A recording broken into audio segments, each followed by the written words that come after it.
வணக்கம் ஐயா. நாங்கள் கிள்ளிக்குளம் வேளாண்மை கல்லூரியில் 4ஆம் ஆண்டு படிக்கிறோங்க ஐயா.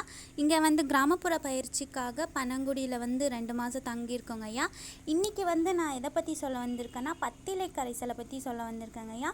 இதோட பயன்பாடு என்னென்னா, நம்ம இயற்கை பூச்சி விரட்டியாக நம்ம இதை பயன்படுத்துகிறோங்க ஐயா.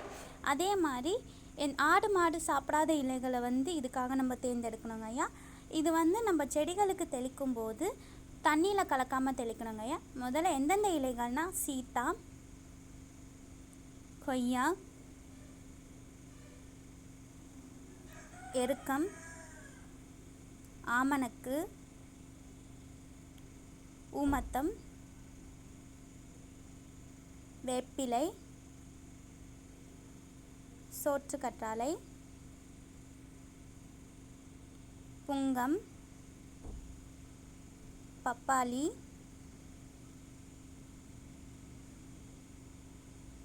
ஆடத்தோடா,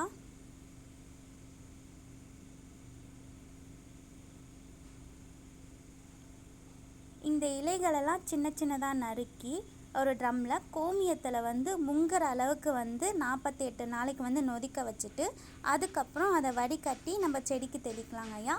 அப்படி இல்லைன்னா 24 மணி நேரம் நம்ம கொதிக்க வச்சுட்டு சூடு ஆறின பிறகு வடிகட்டிட்டு நம்ம செடிகளுக்கு தெளிக்கணுங்க ஐயா. நன்றிங்க ஐயா.